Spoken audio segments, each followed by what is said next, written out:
ത്തിൽ 3 സ്ഥാനാർത്ഥിമാരിലും ഏറ്റവും ചാൻസ് മുരളിക്കാണ്. സാധ്യത എന്ന് പറഞ്ഞാൽ ഏത് ഭാഷയെ സംസാരിക്കാനും അത് പറയുന്നത് മനസ്സിലാക്കാനും നമ്മുടെ നാടിൻ്റെ കാര്യങ്ങൾ പറഞ്ഞ് മനസ്സിലാക്കാനും കഴിവുള്ള ഒരു മന്ത്രി കേന്ദ്രമന്ത്രിയായിട്ട് വി മുരളീധരൻ അത് താമര വിരിയണമെന്ന് നമ്മുടെ എല്ലാവരും ആഗ്രഹം. വിരിഞ്ഞ രാഷ്ട്രീയം നോക്കാതെ വോട്ട് ചെയ്യും. ഇത്രയും കാലമായിട്ട് ഇടതുപക്ഷം വലതുപക്ഷത്തിലും മരിച്ചു ജയിച്ചേ.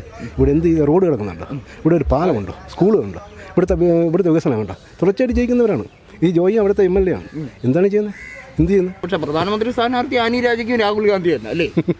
രാഹുൽ ഗാന്ധി വീട്ടിലെ പ്രധാനമന്ത്രി ആവാൻ പോലും പറ്റൂല. വീട്ടിൽ പോലും ആവാൻ പറ്റില്ല. അവരെ കുടുംബ വാഴ്ചകളെല്ലാം പോയില്ലേ. അത് നിൽക്കുന്ന സീറ്റ് പോലും ഇപ്പോൾ ഇല്ല. അപ്പോൾ അതുകൊണ്ട് ഇവിടെ ഒന്ന് ജയിക്കാൻ വേണ്ടി ഒന്നും നിൽക്കുന്നില്ല. സാധ്യതയുണ്ടോ? നിങ്ങൾ എന്നെ കണ്ടുകൊണ്ട് ചോദിക്കുന്നു. മുരളീധരന് സാധ്യതയുണ്ട്. അവൻ്റെ അടുത്ത് ചോദിച്ച് 2 പേരെ ചോദിച്ചുള്ളൂ. അടൂർ പ്രകാശ് ജോയ് 3 പേരാണല്ലോ. അടൂർ പ്രകാശ് ജോയ് വി മുരളീധരൻ ആർക്കാണ്? ത്രികോണമെന്നാണ് ഞങ്ങളുടെ ഒരു പ്രതീതി. എങ്ങനെയാണ് നിങ്ങൾ? ത്രികോണത്തിൽ 3 സ്ഥാനാർത്ഥിമാരിലും ഏറ്റവും ചാൻസ് മുരളിക്കാണ്. അല്പമെങ്കിലും ചിന്തിക്കാൻ അറിയാവുന്ന കഴിവുള്ള ജനങ്ങൾ മുരളിക്ക് വോട്ട് ചെയ്യും. മറ്റോ 2 BJP കേന്ദ്രത്തിൽ അധികാരത്തിൽ വരാനുള്ള സാധ്യത ഉണ്ടാണ്. സാധ്യത കൊണ്ട് തന്നെയാണ്. ഇവിടെ കേന്ദ്രമന്ത്രി കിട്ടുന്ന മാത്രമല്ല ഇവിടുന്ന് എവിടെ ചെന്നിട്ടേ. പക്ഷേ ചേട്ടാ ഒരു കാര്യം ഒറ്റ കാര്യം, കഴിഞ്ഞ തവണ വി മുരളീധരൻ പ്രതികരിച്ചത് മഹാരാഷ്ട്ര രാജ്യസഭയാണ്. പക്ഷേ ഇത്തവണയും അദ്ദേഹത്തിന് മഹാരാഷ്ട്ര രാജ്യസഭാ സീറ്റ് ഉറപ്പാണ്. പിന്നെ അദ്ദേഹം മത്സരിക്കേണ്ട കാര്യമുണ്ടോ? അയ്യോ, ഇത്ര മണ്ടത്തരം പറയാം. രാജ്യസഭാ സീറ്റ് ജനങ്ങളായിട്ട് ഇവിടുന്ന് മത്സരിച്ച് ജയിച്ച് പോയ MP ഇവിടുത്തെ ഒരു MP മഹാരാഷ്ട്രയിൽ നിന്ന് രാജ്യസഭയിൽ നിന്ന് വന്നിട്ട് അവിടുന്ന് എന്തെങ്കിലും മാറ്റം കേരളത്തിൽ കൊണ്ടുവരേണ്ട ആവശ്യമില്ലല്ലോ. അപ്പോൾ നമ്മളെ ജനങ്ങൾക്ക് വേണമെന്ന് താമര വിരിയണം. വിരിഞ്ഞ ശകലമെങ്കിലും താമര വിരിയും. ഒരു കേന്ദ്രമന്ത്രി വരും, നല്ല കാര്യങ്ങൾ നടക്കും. ഇവിടുന്ന് ഇവർ ജയിച്ച് അവിടെ പോയിട്ട് നമ്മുടെ ആറ്റിങ്ങലിലും എന്തെങ്കിലും വികസനത്തിന് വേണ്ടി എന്ത് പറയും?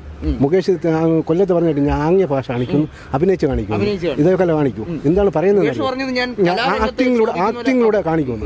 ആക്ടിങ്ങിലൂടെ പ്രധാനമന്ത്രിയോട് പോയോ അല്ലെങ്കിൽ പാർലമെന്റിൽ പോയിട്ടോ എനിക്ക് എന്ത് ആവശ്യമുണ്ടെന്ന്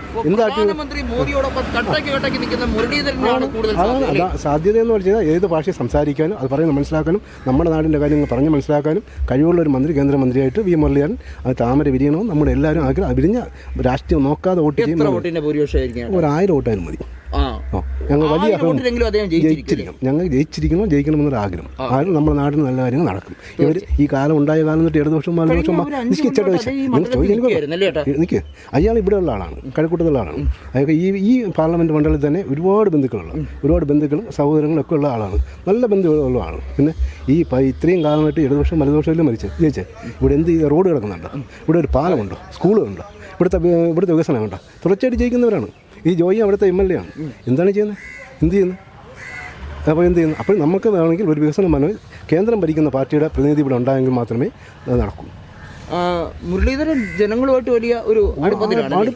ഇവിടുത്തെ ഏറ്റവും അടുത്തറിയാവുന്ന ആളല്ലേ.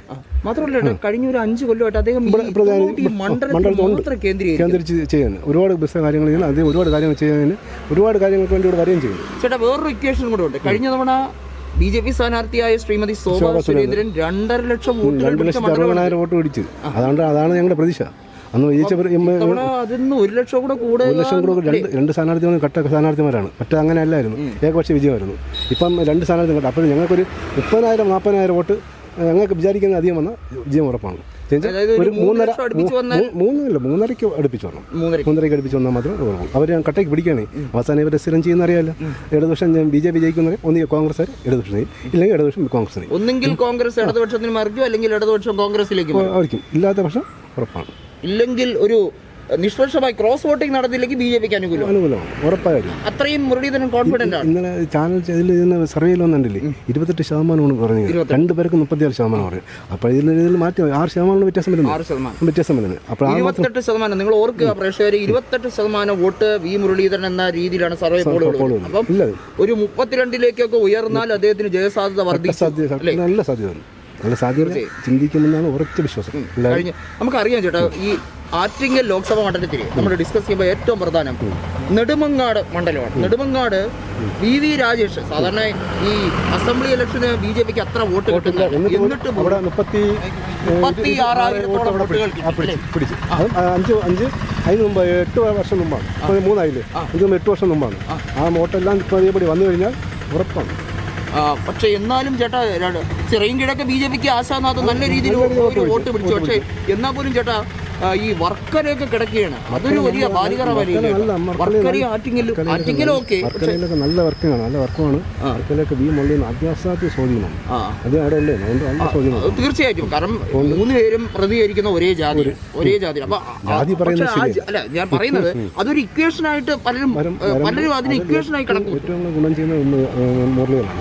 അടൂർ പ്രകാശ് അടൂരിൽ വന്ന് ഈ 5 വർഷം മന്ത്രിയായിരുന്നു ഒന്നാണ്. പക്ഷേ അദ്ദേഹം ഈ അടൂർ പ്രകാശ് കഴിഞ്ഞ തവണ ഇടതുപക്ഷം ചേട്ടാ പറഞ്ഞ ഒരു ട്രെൻഡ്, അടൂർ പ്രകാശിന് ഇവിടെ എന്ത് കാര്യം എന്ന് പറഞ്ഞു ചോദിച്ചു. പക്ഷെ എന്നിട്ട് അദ്ദേഹം ജയിച്ചല്ലോ. ഡൽഹി കിടക്കുന്ന ആനി രാജയെ കൊണ്ട് വയനാട്ടിൽ നിർത്തിയിരിക്കുന്നു. എന്ത് കാര്യം ഇവരെന്നെ ചിന്തിക്കാത്ത എന്ത് കാര്യം? ആനി രാജയുടെ സ്ഥാനാർത്ഥി, പക്ഷെ പ്രധാനമന്ത്രി സ്ഥാനാർത്ഥി ആനി രാജയ്ക്കും രാഹുൽ ഗാന്ധി തന്നെ അല്ലേ? രാഹുൽ ഗാന്ധി വീട്ടിലെ പ്രധാനമന്ത്രി ആവാൻ പോലും പറ്റൂല, വീട്ടിൽ പോലും ആവാൻ പറ്റില്ല. അവരെ കുടുംബ വാഴ്ചകളെല്ലാം പോയില്ലേ, നിൽക്കുന്ന സീറ്റ് പോലും ഇപ്പോൾ ഇല്ല. അപ്പൊ അതുകൊണ്ട് ഇവിടെ ഒന്ന് ജയിക്കാൻ വേണ്ടി ഒന്നും നിൽക്കുന്നില്ല. അപ്പം വി മുരളീധരൻ അഥവാ ഇവിടെ നിന്ന് ജയിക്കുകയാണെങ്കിൽ കേന്ദ്ര സഹമന്ത്രി അല്ല, ഒരുപക്ഷെ കേന്ദ്രമന്ത്രി ഉറപ്പായിട്ട് കേന്ദ്രമന്ത്രി, ഉറപ്പായിട്ട് കേന്ദ്രമന്ത്രി. എന്തായാലും ഒരു വലിയൊരു ത്രികോണ മത്സരം തന്നെയാണ്. നമുക്ക് നോക്കാം എങ്ങനെയാണെന്നുള്ളത്. 5 വർഷം മുമ്പ് പറയുന്നുണ്ട് BJP-കാർ മത്സരിക്കുന്നത് കുറച്ച് വോട്ട് പിടിക്കാൻ അല്ലെങ്കിൽ വോട്ട് മറിക്കാനാണ്. എന്നാൽ അത് മാറി ത്രികോണ മത്സരം എല്ലാ സ്ഥലങ്ങളിലും ഇല്ല, ശക്തമായ മത്സരം നേടുന്നില്ല. അപ്പോൾ അതുകൊണ്ട് മികച്ച ഒരു പ്രധാനമന്ത്രി പ്രണബ് ഗാന്ധി വരുന്ന ഈ മണ്ഡലത്തിൽ കാട്ടാക്കട ക്രിസ്ത്യൻ കോളേജിൽ നല്ല മാറ്റം ഉണ്ടാവും. നല്ല മാറ്റം കാട്ടാക്കടയും ആധിപത്യം കിട്ടും.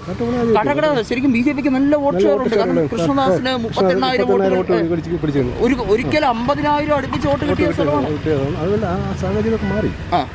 പക്ഷേ BJP-ക്ക് ഉള്ളിൽ തന്നെ ചേട്ടാ വേറൊരു ഞാൻ പറഞ്ഞോട്ടെ, ഈ അതിനകത്ത് ഒരു ഭിന്നിപ്പുള്ള അതൊക്കെ മാറി തുടങ്ങിയോ? ഒറ്റക്കെട്ടായി നിന്നാലല്ലേ? അതൊന്നും മാറിയില്ല. അതൊക്കെ BJP ഒരു ഭയങ്കര കുഴപ്പമാണ്. BJP-യിലെ മാറാതെ എങ്ങനെ ജയിക്കും? O രാജഗോപാല് തിരുവനന്തപുരത്ത് ജയത്തോട് അടുത്തെത്തിയതാണ്. പറഞ്ഞാൽ നാളെ ഞാൻ തന്നെ പുറത്താവും, അതൊന്നും പറയുന്നില്ല. പറഞ്ഞാൽ ചേട്ടൻ തന്നെ ഒരു പക്ഷേ പുറത്താവും. ഓക്കെ, ശരിയാണ്.